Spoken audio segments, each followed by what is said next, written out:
Assalamualaikum warahmatullahi wabarakatuh. Apa kabar teman-teman kos? Ketemu lagi di Kosakata. Kita obrolin Islam, Al-Quran, dan ceritanya.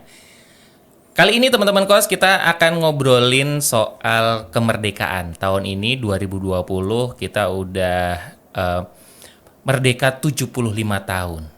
Tapi apakah kita sudah benar-benar merdeka? Bagaimana sih merdeka versi Islam menurut pandangan Ustadz Munif? Itu nanti kita bakal bahas. Apakah kamu sekarang sudah benar-benar merasa merdeka? Merdeka dari hutang mungkin? Atau merdeka dari omongan orang mungkin? Itu termasuk merdeka nggak sih? Gitu. Nah, sebelumnya kita sapa dulu Ustadz Munif. Assalamualaikum Ustadz Munif. Waalaikumsalam warahmatullahi wabarakatuh, Mas Awan. Alhamdulillah. Merdeka. Merdeka, ya, Ustadz. jadi orang memakai kata merdeka, tapi jangan lupa ya, dulu sebelum ada merdeka, itu pakaian pertama adalah Allahu Akbar. Betul sekali. Jadi pertama kali Allahu Akbar. Makanya tulisannya sangat jelas ya, atas berkat rahmat Allah, nomor 1 gitu kan. Jadi kita alinea pertama. Ya, jadi merdeka itu akan muncul atas berkat rahmat Allah. Nah, jadi kata kuncinya Mas Awan, kalau kita ini langsung ke kesimpulan, tapi nanti kan kita bahas ya, bahwa kalau kita ingin hidup merdeka itu mau tidak mau kita harus mendekat, merapat kepada Allah Subhanahu Wa Taala. Karena apa? Karena fungsi diri kita itu akan maksimal kalau kita connect-nya kepada Allah. Jadi kita merdeka atau nggak merdeka itu tergantung bagaimana hubungan kita dengan Allah. Kalau hubungan kita dengan Allah bagus, kita pasti merdeka insya Allah. Walaupun di penjara pun dia merdeka. Nabi Yunus alaihissalam ketika di penjara itu kan kayak nggak merdeka, tapi karena connect-nya dengan Allah maka dia di dalam penjara aja kemudian dikeluarkan malah menjadi orang istimewa kan. Nabi Yusuf. Iya, Nabi Yusuf alaihissalam. Kemudian jadi banyak sekali, termasuk ada Profesor Hamka gitu kan, itu kan beliau di penjara, ternyata malah menghasilkan tafsir, namanya tafsir Al-Azhar. Banyak buku-bukunya yang luar biasa. Jadi bagi orang nggak merdeka tapi dia merdeka. Nah, jadi kata kunci merdeka itu adalah bagaimana connect kita dengan Allah. Nah, kalau connect kita dengan Allah itu full sinyalnya, full baterainya, itu merdeka kita. Mau ada peristiwa apapun tetap merdeka. Tapi kalau kita connect sama Allah itu nggak jelas, sinyalnya mendelap-mendelup, baterainya drop, kuotanya nggak ada, ya mohon maaf, itu nggak ada merdeka sama sekali. Bahkan dia mengatakan merdeka gitu, dia nggak merdeka gitu kan. Gitu, akhirnya momentum kemerdekaan tidak hanya di 17 Agustus kemarin, Betul. bulan-bulan kemarin, tapi kemerdekaan itu berasal dari hati ya Ustaz. Ya, jadi kata bahasnya lebih kepada bagaimana kita betul-betul memerdekakan hati kita. Makanya kalau kita ingin menjadi orang merdeka, kata kuncinya la haula wala quwata illa billah. Jadi nggak ada kekuatan, nggak ada takdir, nggak ada sesuatu yang istimewa kecuali datangnya hanya dari Allah Subhanahu Wa Taala. Nah, kita bahas dulu Mas, kenapa orang nggak merdeka?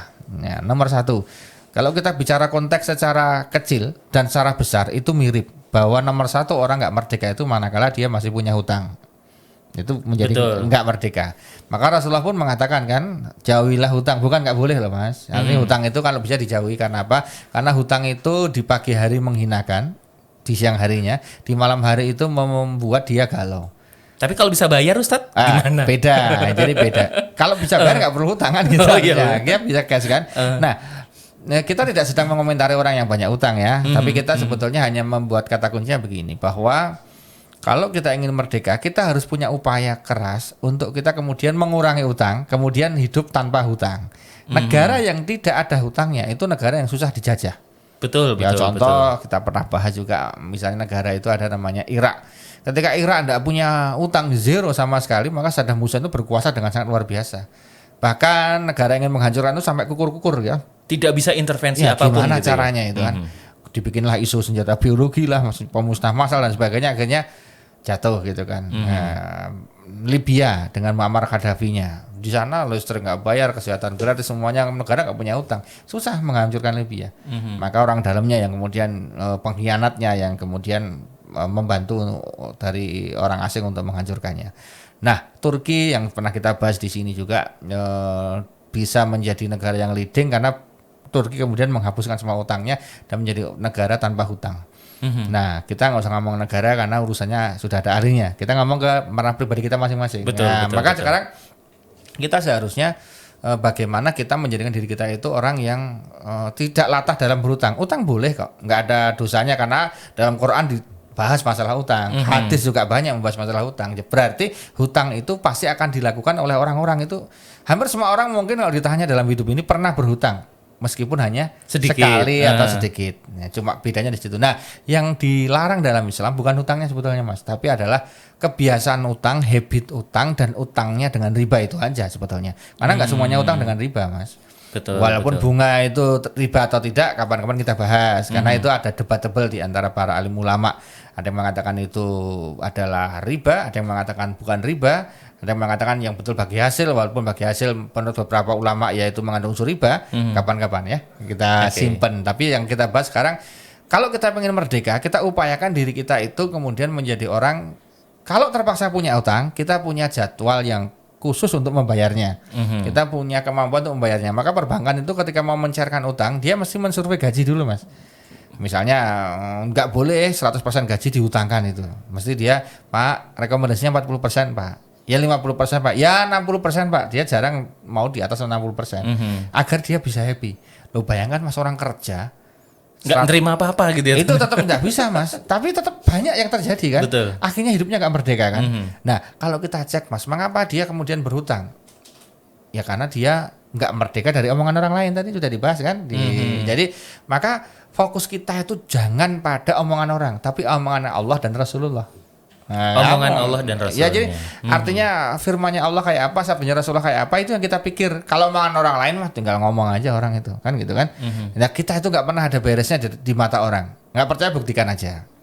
Kalau seandainya kita punya alat yang bisa mendeteksi omongan orang pada kita, kita pasti akan senyum-senyum sendiri. Karena kita baik atau buruk tetap orang ngatain. Tetap diomongin. Contoh, ya jauh-jauh belum nikah, itu orang kok ya nggak nikah apa ya nggak laku kok ya. Mau gimana usaha itu ya kok ya diam aja ya kan. Gimana itu apa ya normal, jangan-jangan nggak normal loh itu nggak nikah. Nah Udah nikah kapan punya anaknya gitu begitu ya? udah nikah loh Nggak punya anak. bukan belum di situ. Oh belum.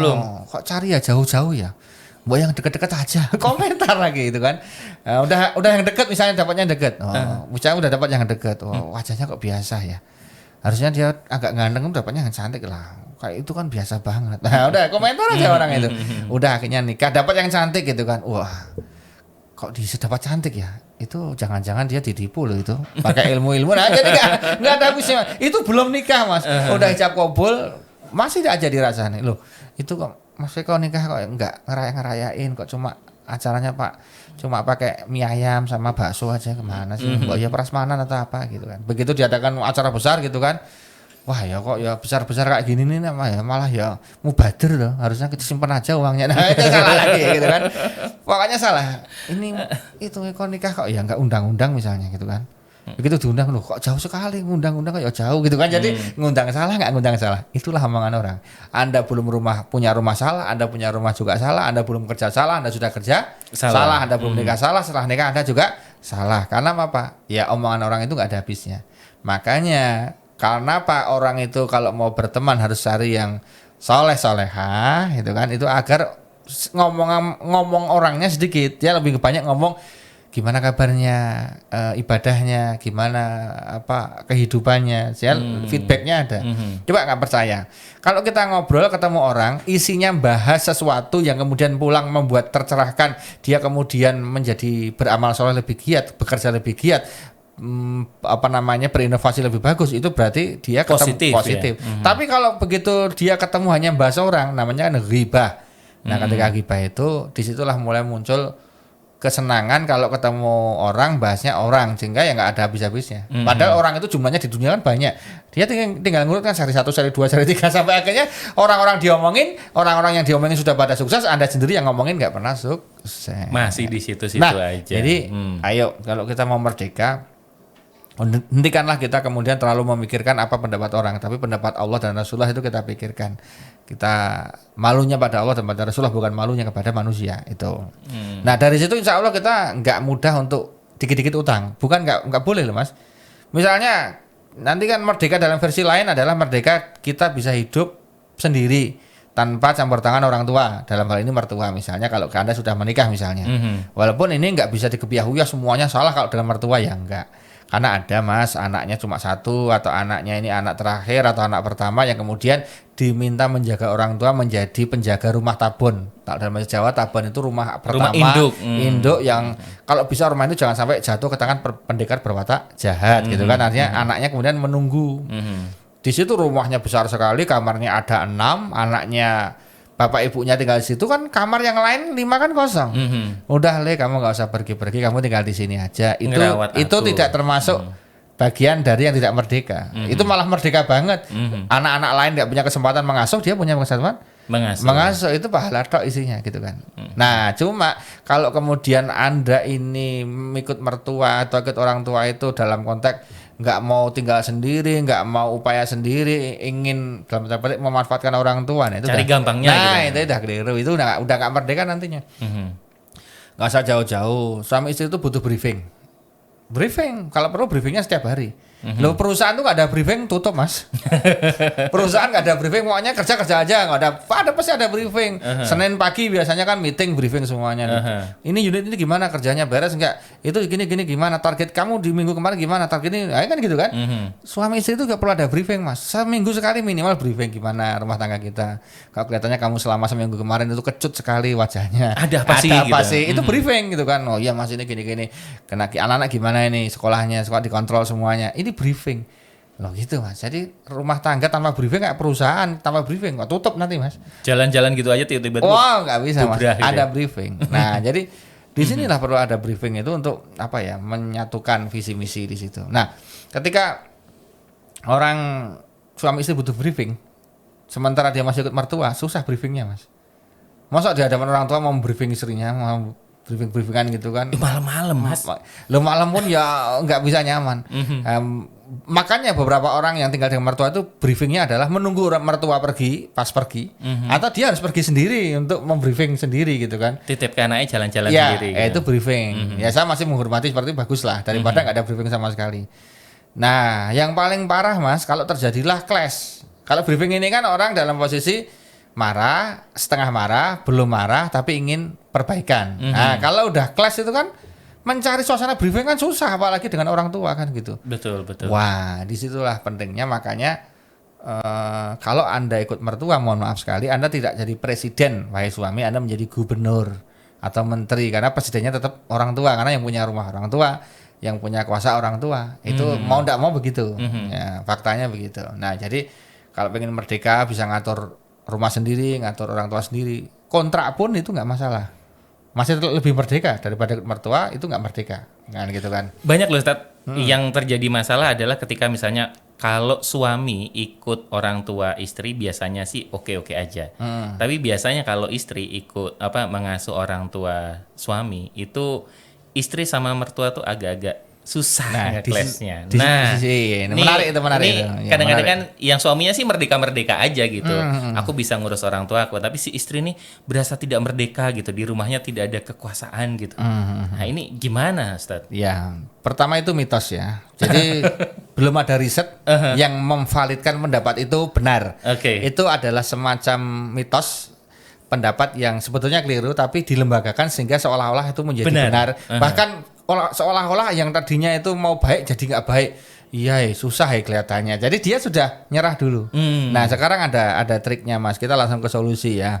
Nah begini, makanya kenapa istri solehah itu penting Mas. Jadi kalau Anda mencari istri itu jangan yang cantik tok. Cantik tok itu Anda malah bisa makan hati Mas, kalau nggak hati-hati. Makanya cantik hatinya, cantik imannya itu penting, solehah. Nah disinilah peran. Ini saya kasih tahu di teman-teman kosakata, terutama yang perempuan ya, yang akan menjadi istri atau sekarang sudah menjadi istri.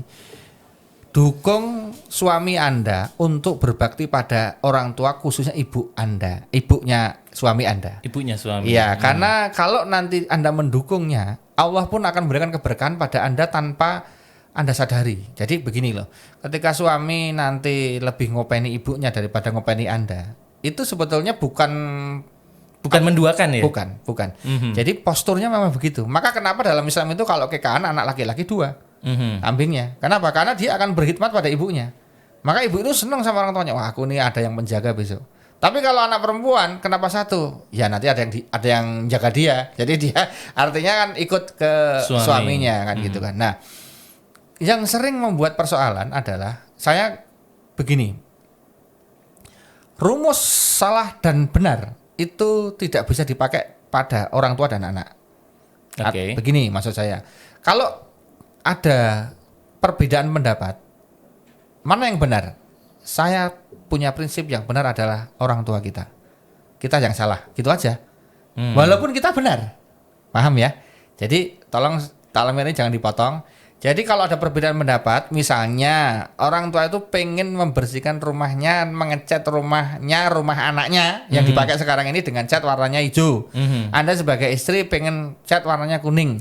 Yang menang siapa? Yang menang ibunya. Pokoknya ibunya. Walaupun rumahnya itu milih suamimu, yang beli suamimu dari duit suamimu, ibunya hanya nunut di situ. Itu bukan nunut. Itu sebetulnya ibunya itu mendoakan anaknya, akhirnya anaknya bisa punya rumah. Betul. Jadi kalau ada rumus clash antara menantu perempuan dengan ibunya dari suami, maka yang mengalah wajib adalah menantunya.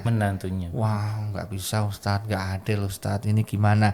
Nah, Anda lihatnya sekarang, harusnya lihatnya besok masa depan anakmu bagaimana kalau punya suami, punya istri nanti perilakunya terhadap kamu. Nah, harusnya mikirnya sampai ke sana, ibunya itu, si istri itu. Nah, makanya kalau jadi begini loh, nipu boleh.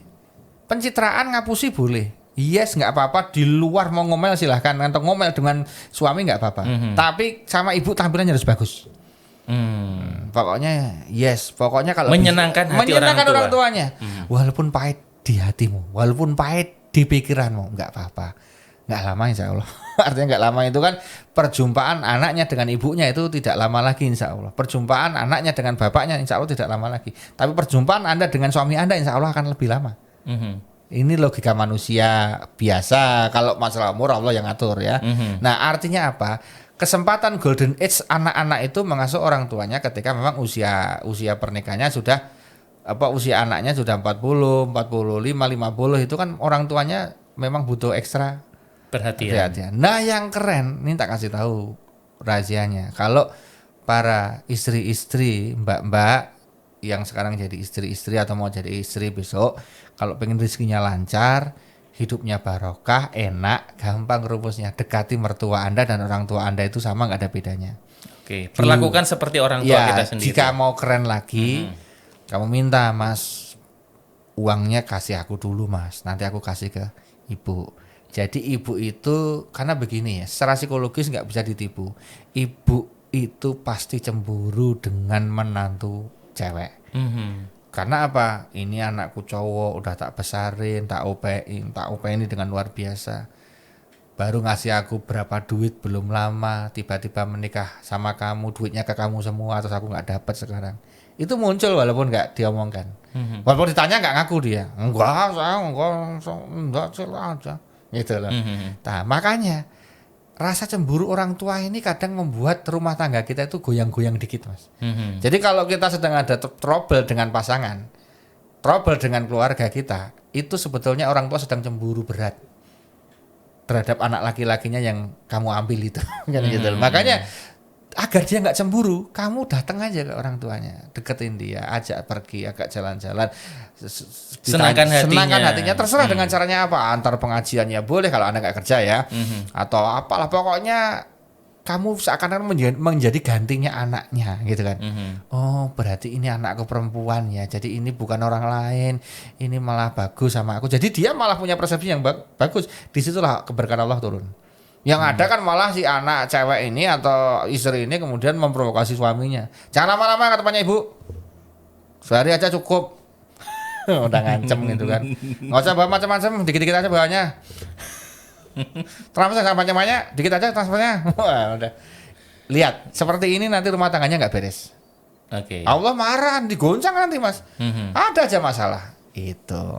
Ya, jadi tinggal mertua belum tentu tidak merdeka, tetapi kalau kita tinggalnya bersama mereka terlalu lama juga nggak merdeka gitu kan. Maka ada kadang-kadang space khusus harus sendiri itu nggak harus jauh, iya, di belakang rumah ya boleh, depan rumah ya boleh, samping ya boleh gitu itu sendiri. Akhirnya menarik, kemerdekaan dalam diri itu sebenarnya ya tergantung bagaimana kita menyikapinya ya Ustadz ya. Betul. Bagaimana kemerdekaan yang sejati adalah ketika kita lebih dekat kepada Allah dan mendengarkan apa yang memang diperintahkan oleh Allah dan Rasul. Sehingga kita bisa memperoleh apa itu arti kemerdekaan sejati. Begitu ya? Ya, jadi memang para ulama-ulama, para ahli-ahli agama, orang-orang ya nabi dan para rasul ya, rasul nabi itu kan mereka bukan orang tanpa persoalan. Mereka itu masalahnya datang bertubi-tubi nggak habis-habisnya, bahkan tekanannya lebih keren, lebih hebat, lebih dahsyat daripada orang biasa. Tapi kenapa tenang? Karena mereka dekat dengan Allah dan mereka dengan dekat dengan Allah itu menghadapi masalah seberat apapun kayak ringan. Kenapa? Karena dekat dengan Allah. Nah, maka mereka merdeka betul. Ditekan penguasa nggak takut, diembargo nggak takut, diapa-apain nggak ada masalah. Dia tetap keren. Maka lihat para turunan kan ulama itu warasatul anbiya, pewaris para nabi. Maka sifat ulama itu la takhaf wa la tahzan innallaha ma'ana gitu kata Rasulullah. Jadi jangan takut, jangan cemas, Allah bersama kita. Nah, ketika Allah bersama kita itu tidak hanya dalam bentuk omongan tapi dalam bentuk betul-betul internalisasinya dalam diri itu sangat kuat, sehingga mau ada berita corona lah, mau ada berita naik turun apalah, itu sudah tidak ada persoalan. Artinya dia tidak takut gitu lah. Ada mutasi gen, nanti ini katanya corona ini COVID-19 ini akan menjadi 20, 21, 22, 23, mau COVID 10 juta ya nggak apa-apa. Saya punya Allah gitu. Ya gitu kan. Ini besok resesi ekonomi jangan kaget loh. Ini besok apa-apa mahal ya sudahlah. Nanti kalau ini kita bisa mati ya, kan jatahnya mati ya, memang Allah sudah berkehendak ya, gimana lagi. Dia nggak ada takutnya sama sekali. Ustaz ini kalau begini Pak Kiai ini, Pak Habib ini kalau gini gimana? Dia tetap tenang. Makanya kenapa ulama itu kalau situasi kelas perang parah, yang laris itu masjid, Mas. Betul. Pondok pesantren, Mas. Kenapa? Orang butuh pencerahan. Karena apa? Begitu dia mencari-mencari ke pengusaha, ke teman-teman yang lain, mungkin dia goyang. Iya, ini punya saya juga berkurang. Wah, saya juga gimana ya? Saya juga bingung ya. Tapi begitu datangnya ke ulama tenang aja, buka Quran ini. Nih Allah terangkan begini. La yukallifullahu nafsan illa wus'aha. Enggak usah khawatir, Allah itu enggak bakal ngasih banyak, kita enggak mungkin. Nah, jadi kata kuncinya, Mas, di kosakata kali ini, kalau Kancah Muda ingin teman-teman kos ini mau istilahnya tenang hidupnya, nyaman hidupnya dan merdeka betul, ya tadi Allahu Akbar. Jadi Akbar. Jadi ingat, di sebelum ada merdeka itu pekikan pertama membakar semangat para pejuang itu Allahu Akbar gitu kan, baru merdeka. Jadi ketika kita menganggap Allah maha besar dan paling besar, yang lain kecil, masalah kecil, apa-apa kecil, maka kita merdeka. Nah, ketika kita menganggap Allah kecil, yang lain besar, di saat itulah kita mulai tidak merdeka. Luar biasa sekali teman-teman kos. Momentum kemerdekaan mungkin udah lewat kemarin di 17 Agustus, tapi momentum-momentum kemerdekaan untuk diri kita, untuk hati kita bisa kita ciptakan kapan saja. Tidak ada kata terlambat, teman-teman. Yang pasti ketika kita pengen merdeka, merdekakan hati dengan mendekatkan diri kepada Allah dan Rasulnya. Begitu Ustadz? Yes. Luar biasa sekali. Terima kasih Ustadz Munif. Teman-teman kos yang pengen tanya, boleh komen di bawah. Pengen bahas soal apa sih? Pengen ngebahas permasalahan apa sih? Boleh komen di bawah. Jangan lupa subscribe juga channel kita buat mensupport kita juga. Nih teman-teman kos, yang pasti stay tune di sini di channel kita. Bahas apapun, monggo silahkan komen di bawah. Kasih komentar juga, kita tunggu komentar teman-teman semua. Terima kasih sekali lagi Ustadz Munif. Terima kasih teman-teman kos. Assalamualaikum warahmatullahi wabarakatuh. Waalaikumsalam.